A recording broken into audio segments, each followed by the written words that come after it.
When the curtain was pulled at the 2011 Final Four, only one member of the quartet was a returning guest.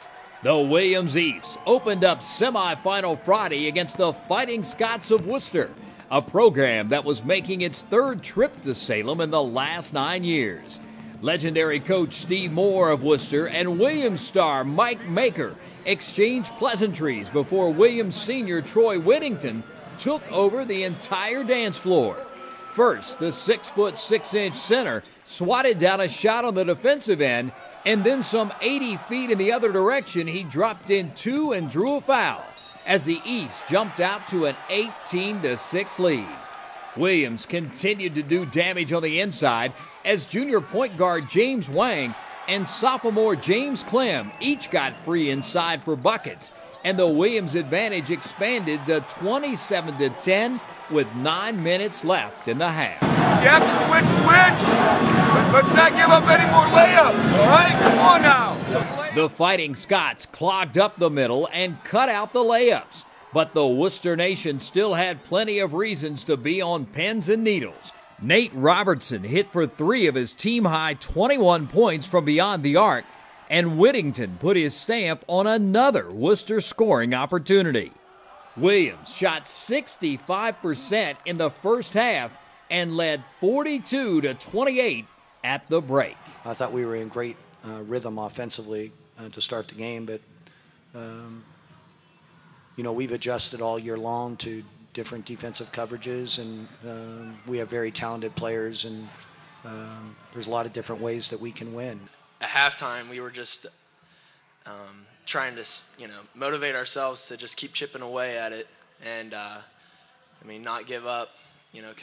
Coach was trying to instill that in us, like, hey, we've been down once before in the Final Four, and worse than this, and we came back and ended up tying it up, or even having the lead at that point, and they just didn't get it done. But I think we just had that focus and determination there at the end, and just had relentless determination to get it done.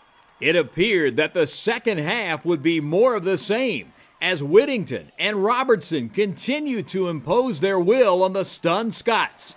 But 5 minutes into the final half, Ian Franks and Wooster finally showed that they belonged on this stage, if only momentarily, as they cut the Williams lead to 10. But the Ephs can burn you in a bunch of ways, and this 3-ball from Wang helped make it a 17-point Williams lead with just 9 minutes to go. But where panic and frustration should have set in on the Wooster bench, it did not. Instead, the Fighting Scots began the most improbable of comebacks with a 27-8 run to close the game, thanks to the efforts of Franks, Justin Hollowell, Brian Wycliffe, and Nathan Balch. After Franks tied it at 63 all with just under 5 to play, Balch drilled a jumper that put Wooster on top by 1 and sent the black and yellow faithful into a frenzy. But this one would go back and forth the rest of the way. Robertson's smooth, calm effort put the Ephs back on top with 1:40 to go and set the stage for a wild finish. It was tied with under a minute to play, but Wycliffe and Balch hit a couple of key throws to give Wooster a precarious 2-point lead with 25 seconds to play. The Ephs had 2 chances to win the game or get it to overtime, but Wang's 3-pointer for the win rattled out, and then on the final play of the game, Taylor Epley's quick shot on the perfectly designed inbounds play just would not go down, as Wooster somehow completes the miracle comeback with the 73-71 win in the first national semifinal. Taylor's been such a positive force for our team this entire year. Without him, we aren't in the position that we're in. We can't do what we do. He's been a solid force on defense and offense. Sure, 99 out of 100 times that goes in, but he keeps his head up, and there's no one else. I trust him every time to take that shot. I thought we were fatigued, and they had a lot to do with that. And obviously we're in foul trouble, and that changed a lot of what we did. And again, that credit goes to Wooster. The fact that we got complacent. at that point. We had to keep our foot on the gas pedal, and we just didn't. Our offense got stagnant. They did a great job on, helping on Troy and not allowing us to get it inside of Troy.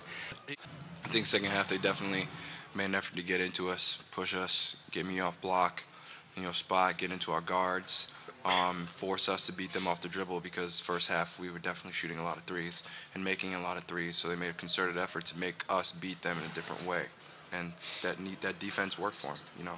It got us flustered, and it made it difficult to run offense. I thought the difference in the game, we just turned it over too much. We had 16 turnovers, and that allowed them to have more possessions than we did.